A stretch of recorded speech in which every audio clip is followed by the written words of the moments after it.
Alright, this is something that's popped up a few times in discussions at work. Essentially, we're making G3 connections to flat surfaces. What are we talking about with this? Well, let's just take a look at this toolbox real quick. If we look at these rounded corners, we can notice a line where the flat surface transitions to the rounded surface. This is because the transition between these surfaces is tangent, or G1 continuity. Continuity is all about how surface transitions interact with light, shadow, and reflections. Since this is a G1 or tangent transition, we are instantly changing from zero curvature on the flat surface to a constant curvature on the fillet, which is why we notice this break. Curvature continuity softens this transition by having the amount of curvature at the ends of the curve match the curvature at the end of what it's connected to. For transitioning to flat surfaces like this, it would mean the curve would start at zero curvature and ramp up from there. This is a G2 curvature continuous transition, where the curve velocity matches what it's connected to. In this case, it would transition from zero. Now, we could take this one step further and go to G3, where we are not only matching the curve velocity, but also the acceleration of the curve. At this point, it's really hard to tell where one surface starts and the other begins. Unlike with automotive design, where they sometimes even go to G4, G3 is usually not a prerequisite in product design to call the surfaces on a model Class A or production quality. The surface transitions on this controller, for example, aren't G3, but at this scale, it doesn't grab enough attention for that to really matter. The one place we do see G3 fairly often in product design, though, is when transitioning to flat surfaces or linear sections, mainly because this is where the transitions tend to be the most noticeable. This can be seen on nearly every Apple product. There was a joke back when I was in college that Apple invented the fillet, but honestly, they did seem to bring attention to this type of transition for a lot of designers. Looking at the reflections on this AirPod case, we can see that there is actually a small flat section in the middle, but the transition is so gradual that it's nearly impossible to tell where that patch stops in the model. This is what we're looking to achieve. But here's the challenge. The tools within Fusion allow us to define G2 connections fairly easily because it's built into many tools, like Loft, Fillet, and Patch. There's also a sketch constraint for defining G2 connections on a spline, but there's no option for us to explicitly define G3. So we'll be looking at defining the transition manually using a control point spline. So if we take a control point spline, let's look at something. And this condition is only true when transitioning to flat linear profiles. If we have one control point collinear with a flat profile, that's tangent, G1. If we have two, that's curvature continuous, G2. And if we have three, that's curvature continuous with matched acceleration, G3. So that's how we're going to define the transition. But we also need to get this into the shape we want for our design and make it easy to edit parametrically. Oftentimes, people are looking for it to appear like the curve has a constant curvature throughout most of the profile, like you might have with a standard fillet, but have it smoothly transition at the ends.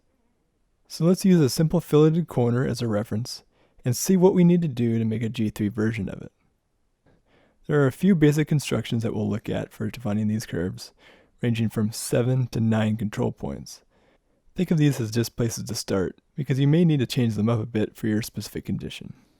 For all of these spline constructions, the first thing we'll need to know is that the start point of this curve has to begin earlier than the tangent version, because we'll need space for us to ramp up the curvature from 0, and we can fine-tune this position later. Next, if we want this to be G3, we know that we need 3 collinear control points for the transition. But one thing to note is that the constraints on these control points are not created automatically, so we have to define them after we make the curve. That means we don't have to be too precise with the initial definition of the curve. Just make sure we have the right number of control points. Let's start with a simpler one with 7 control points.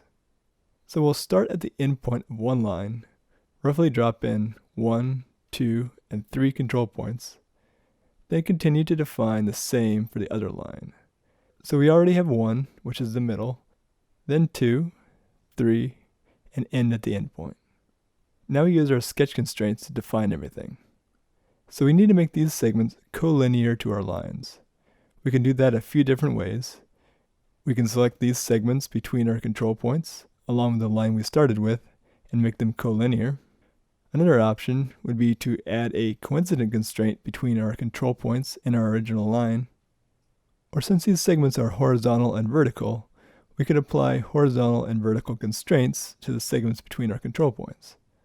All will give the same result in this case. So we have everything lined up. Now we need to worry about spacing. This is the approach I use. It may not be what you're looking for your specific transition, but this works for me as a good starting point.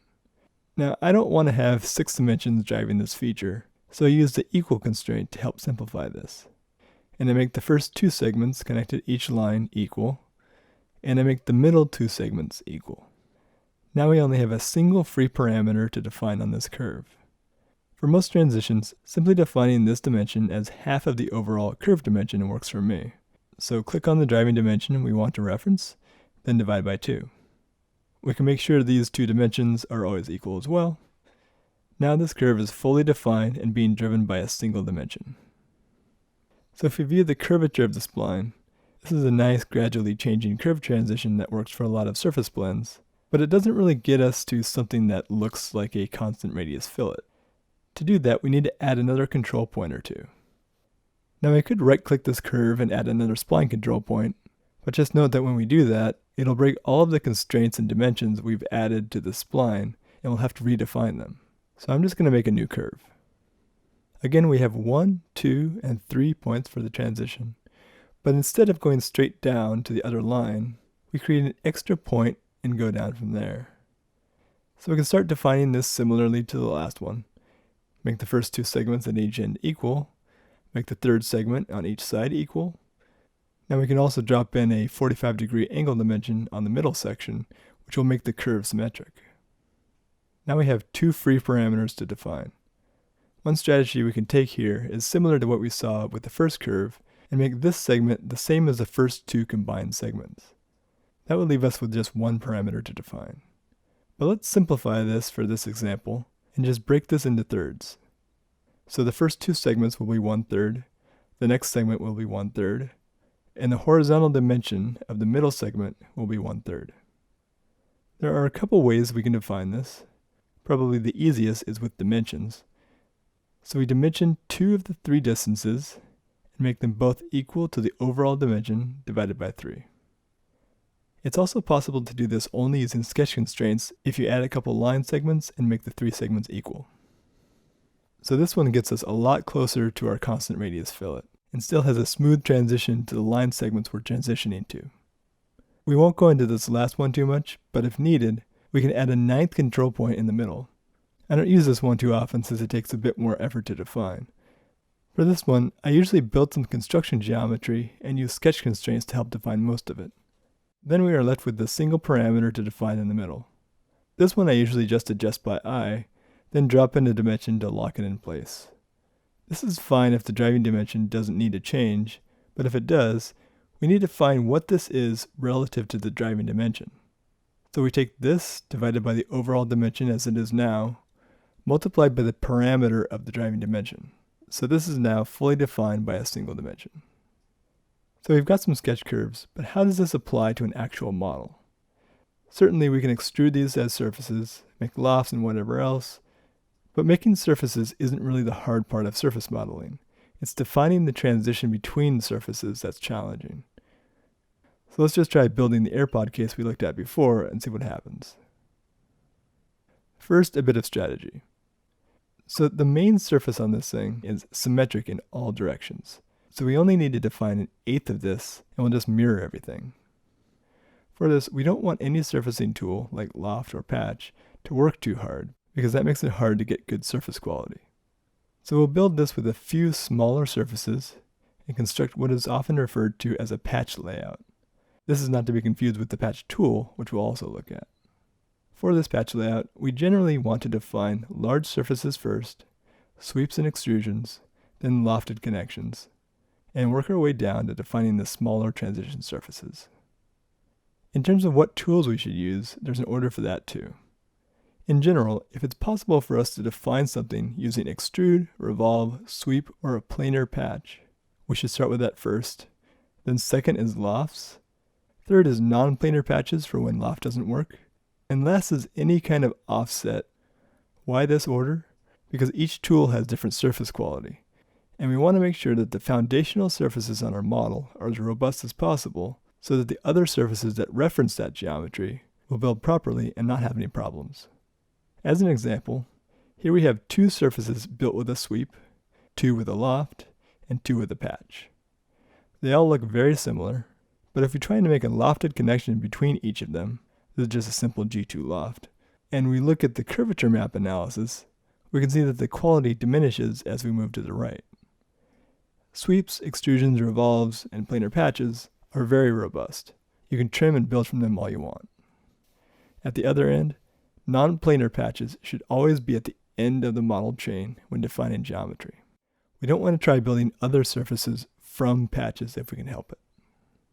So a typical patch layout could be something like this, where we might combine revolves or extrusions, then lofts, then patches at the end if we can't get it to work with a loft. And there are usually ways to avoid non-planar patches altogether if we plan the patch layout properly. To put this simply, when we were building a feature by referencing other geometry, like we often do with surface modeling, every imperfection is compounded with each operation. So we need to make sure the geometry or sketches we start with are as clean and robust as possible. So if we take this thinking and apply it to our model, we can start with a planar patch, then the straight sections on the top and side can be extrusions, then a single loft for the corner. Depending on how the loft interacts with the tight corner of the initial patch, we may decide to break this up into 2 separate surfaces, because again, we don't want to make the loft tool work that hard. Now let's make it. So we can start by making a reference master sketch. Starting with a couple of rectangles we'll use for construction. This is going to be 54 by 44 millimeters, and the center patch.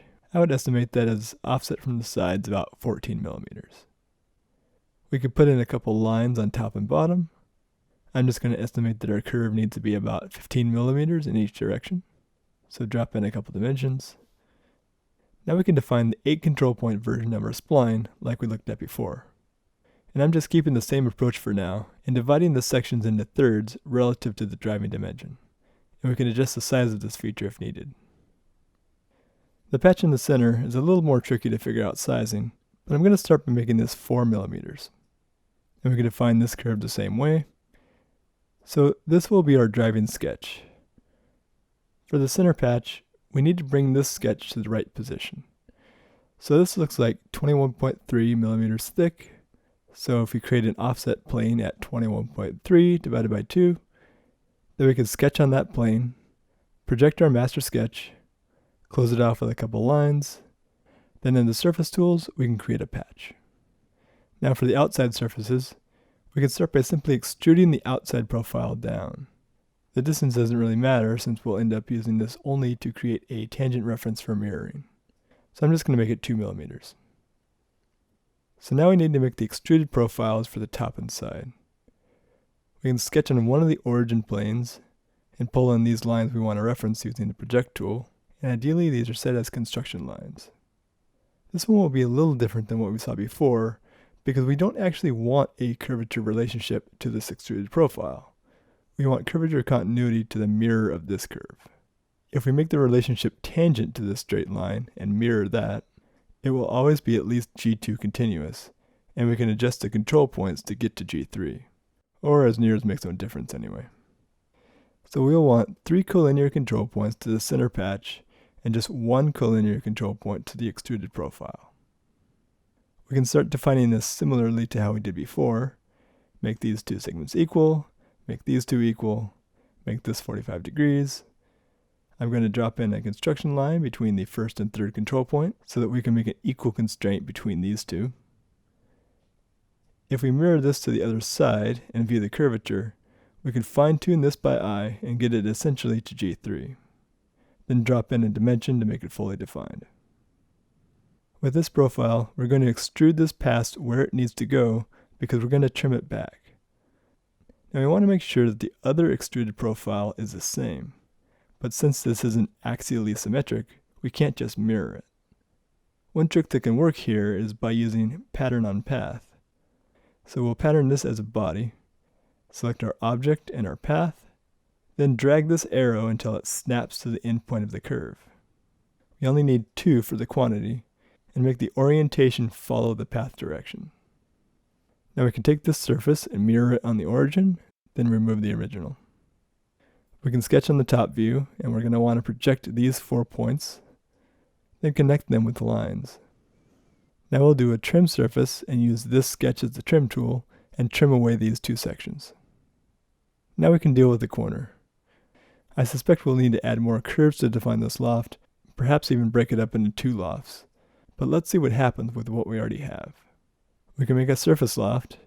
The continuity to the top patch will be curvature, then tangent to the extruded reference, and both of the rails will be curvature.